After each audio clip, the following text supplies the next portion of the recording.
with all the revelations coming out about Fauci, of course, everyone is upset that they can't get him. But is it true that he cannot be got? Is it true that he is untouchable? And is it true that there's nothing that can be done to put him in his place? I don't think that's the truth, and I don't think that's the case at all. Let's go ahead and get into it.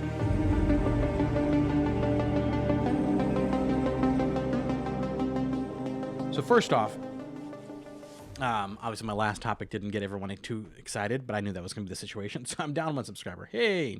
But it's more about the truth than anything else. And the immediate hatred that comes out as soon as you try pointing out and saying, hey, if you hate Israel, you're not a Christian.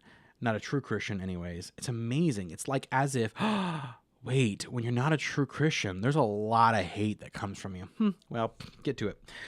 First off, is it true that Fauci cannot be got? That is not true. In fact, there's a lot of stuff that's involved here. So with the pardon coming from Biden like it did, and which, by the way, if that doesn't irritate you as a normal everyday person, it should. Because here is the point and the thought and everything all wrapped up in one.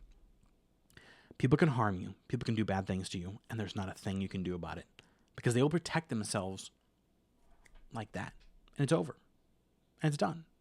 But it's not necessarily true. So apparently the states can and will apparently go after him, which is perfectly legal and perfectly okay for them to do so because it only protects him from being federally prosecuted on those things, which again was such a blanket statement. It's not even clear as to what exactly he's being protected from. Also, as more things are coming out and we're seeing the evidence coming from him and his emails and his texts and his diary, we are actually opening him up for civil prosecution over the financial side of things. So for example, if someone was to suffer because of it, and they can then sue him for things that he lied about during that time, and that would open him up for all kinds of stuff, which is another thing, which is very, very, very good and interesting. Now, that's the first part. I want to get into what exactly, and I wrote it down so I wouldn't forget, what the Fauci situation and COVID, and now the trans thing, has made us think of medical professionals and their recommendations. Especially COVID, and especially Fauci. There was something in you that said, this is not right, this is not normal, this is not okay. But then there was a part of you that they played on that was like, maybe is it true? Is it really a problem? Like, should we follow these things or what's going on? And it was so totally different than what we had known up to that point. And there's so much nonsense in there. The credibility of the medical professionals has gone, has disappeared. And then now coupling it with the fact that you can just search things up on your phone when you go into a doctor, and you might find a better answer than what the doctor themselves are trying to present to you. Now, couple that with the trans thing, where everyone knows deep down, even if they're not willing to admit it, that a woman is a woman and a man is a man, and that you cannot cross the two. You can try to look it, you can try to mimic it, you can try to put lipstick on it, but it will not change what it is. And yet all the medical professionals that are politicians more than medical professionals are out there saying the most ludicrous stuff. And the WNBA, by the way, is going to get themselves into major trouble because apparently the first transgender man to woman, whatever, he's saying he's a woman now, is filing to join it.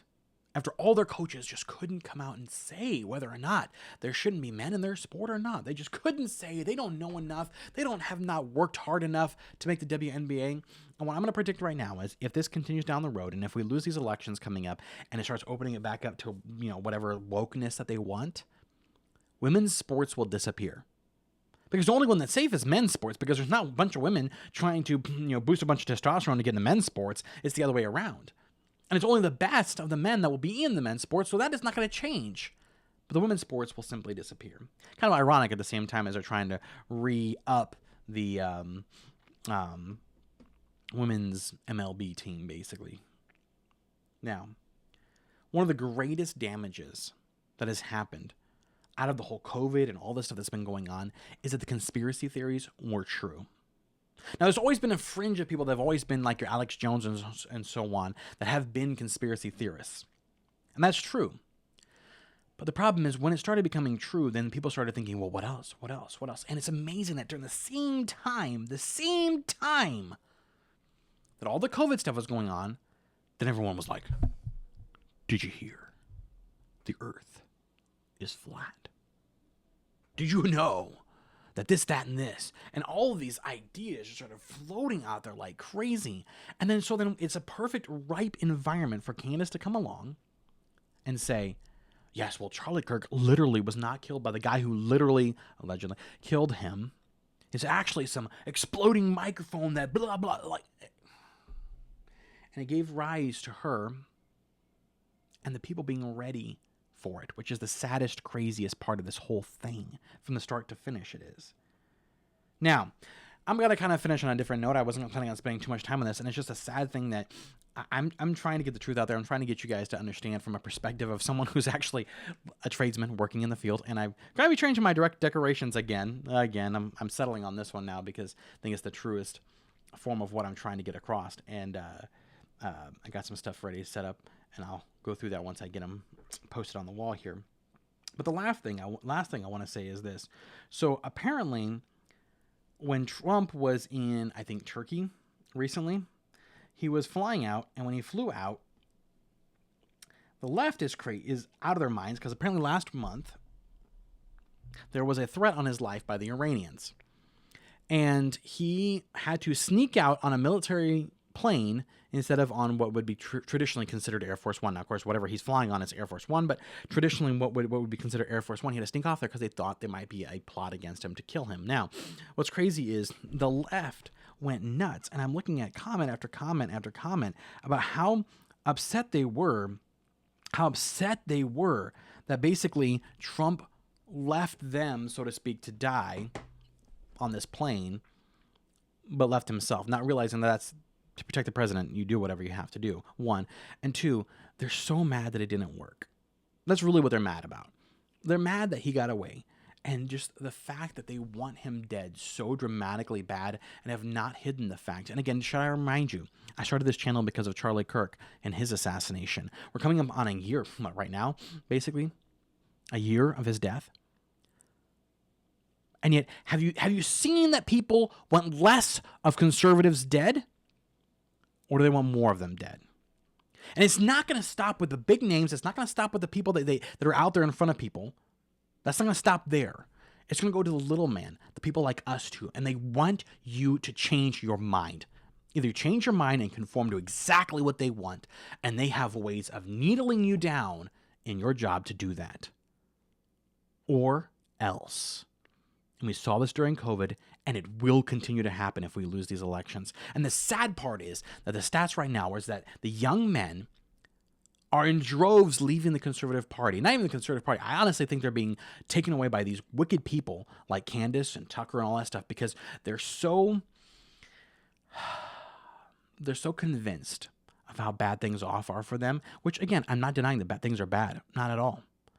That they're blaming it on the good policies and good things. And I talked about how hard sometimes good policies take time and takes work, and no one wants to wait for that to happen. And so they're all flocking to the socialism because they want the money, the cash now. They want the life that they saw on TikTok now. And they're going to lose everything because of it. And you're seeing the slow degradation of our country down the socialistic path. And very soon, we'll see where that path leads and the destruction and the pain that it brings to with it. And you'll see all your freedoms slip away because once you start going down that path, you have to have more authoritarian and more authoritarian and more authoritarianism to make it work. It never does work. But that's what you need. Thank you so much for watching. Like, comment, and subscribe. I really appreciate it. And I think it's interesting. I might talk about it later of my last video. It does bother me that there is such a negative hate out there towards places like Israel and the Conservative Party right now, because it's like people don't know how to do even the smallest iota of real research in their life. But that's what we're here for, right? And I apologize I wasn't here yesterday. I had an emergency. I had to go in for a kidney stone, and that was wild. I wouldn't wish that on anyone else. And I was not feeling it last night when I got home, but I am here again, and we're going back to our usual routine and our regiment of videos. Thank you so much for watching. Like, comment, and subscribe. It really, really, really does help with the channel. And since we've lost someone who apparently really hates Israel, we need to get someone who really hates God. Thank you. Or not really hates God, really loves God. Thank you so much.